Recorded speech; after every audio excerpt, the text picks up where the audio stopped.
Big ಟಿವಿಯಿಂದ small ಟಿವಿಗೆ ಬಂದ್ಬಿಟ್ಟಿದ್ದೀವಿ. ಮನೆ ಒಂದೇ, ರೂಮ್ಗಳು 3, ಇರೋದು ತಂದೆ ತಾಯಿ ಮಗ ಮಗಳು, ಕೆಲವು ಕಡೆ ಒಂದೇ, ಅದಕ್ಕೆ 3 ರೂಮು. ರೈಟ್ ಟು ಪ್ರೈವೇಸಿ, ನನಗೆ ಪ್ರೈವೇಸಿ ಬೇಕು ಅಂತ. ಮಗ ಮನೆಗೆ ಹೋಗಿ ಒಳಗಡೆ ಬಾಗ್ಲಾಕೊಂಡ್ಬಿಟ್ರೆ ತಂದೆ ತಾಯಿ ಬಾಗಿಲನ್ನು ತೆರೆದು ಸೇವೆಯನ್ನು ಕೊಡೋ ಹರಿಯೇ ಅಂತ ಕೇಳಬೇಕು.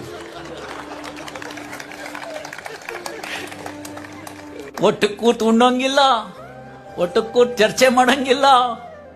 ರೊಟ್ಟಿ ಮಾಡಿದೀನಿ ಬಾರೋ ಅಂತಾನೆ, ನಿನ್ ರೊಟ್ಟಿ ನೀನೇ ತಿನ್ಕೋ ಅಂತ ಮೆಸೇಜ್ ಹಾಕ್ತಾನೆ. ಮತ್ತೇನೋ ಮಾಡ್ತೇವೆ ಹೊಟ್ಟೆ ಹಸಲ್ವೇನೋ ಅಂದ್ರೆ, ಸ್ವಿಗ್ಗಿನಾಗಿ ಪಿಜ್ಜಾ ಆರ್ಡರ್ ಮಾಡಿದ್ದೀನಪ್ಪ ಅಂತಾನೆ. ತಪ್ಪಂತ ನಾನು ಹೇಳಲ್ಲ, ನಾಲ್ಗೆ ಬೇರೆ ಬೇರೆ ರುಚಿ ಕೇಳುತ್ತೆ. ಯಾವತ್ತೋ ಒಂದ್ ದಿವಸ ಕರ್ಕೊಂಡೋಗಿ ಏನೋ ಒಂಚೂರು ತಿನ್ನಿಸ್ರಿ, ಅದು ತೊಂದರೆ ಇಲ್ಲ, ಅದು ಮಕ್ಕಳ ಮೇಲಿನ ಪ್ರೀತಿ.